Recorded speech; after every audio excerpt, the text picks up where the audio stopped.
ख़बर शामिल कजे थी मोरो सिंध मां, जितां सिंधी अल्ताफ़ सुमरो जी रिपोर्ट मुताबिक़ मोरो बार एसोसिएशन जे वकील बिरादरी पारां 6वीं तरमीम अदलिया में सीनियर जज खे पोइते हटाइण वारे अमल ख़िलाफ़ एहतजाजी मुज़ाहिरो करे रैली कढी वई, जंहिंजी अॻवानी advocate Qadir Bakhsh Korai, advocate Abdul Ghaffar Memon, advocate Mohammad Ali Bhutto, advocate Mir Nawaz Kalhoro, advocate Ghulam Sarwar Lund, advocate Pir Andal, advocate Mohammad Hanif Kalhoro, advocate Mehboob Ali Qureshi, advocate Tahmina Qadir Korai, advocate Karamullah Wughio ऐं ॿिया करे रहिया हुआ, जिते हिननि चयो त असां 6वीं तरमीम अदलिया ऐं कानून ते वार था सम्झूं। ही आइन सां हथ चुरांद कई वई ऐं सुप्रीम कोर्ट जा पावर ख़तम किया विया आहिनि, जंहिंजी मज़ाहमत करियूं था। हिननि चयो त उहा 6वीं तरमीम आइनी न बल्कि असां गैर आइनी तस्लीम करियूं था ऐं पाकिस्तान खे अवाम जी अदलिया ऐं वकीलनि सां धाड़ो आहे।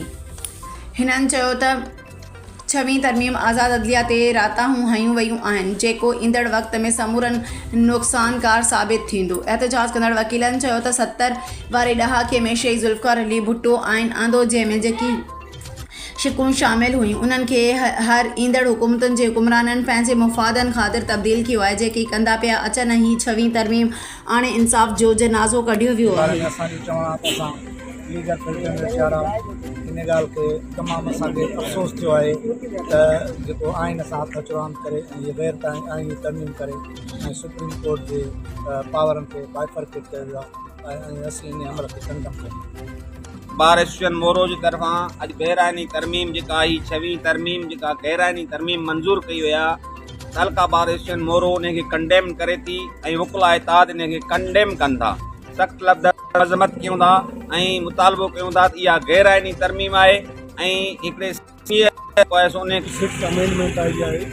एक्चुअली इहा इंडिपेंडेंट साबित जुडिशरी जे मथां हिकिड़ो राता हुआ आहे। असां बिल्कुलु वकील जेके आहिनि उहो पीसफुल प्रोटेस्ट भी कयूं था। इवन पूरे गुलामी में नाकाम आती है शमशीरें न तदबीरें, गुलामी में नाकाम आती है शमशीरें न तदबीरें, वो अगर जोते यकीन पैदा तो कट जाती है जंजीरें। I am Advocate Tahmeena Kadir. I am also President in Shahid Benazir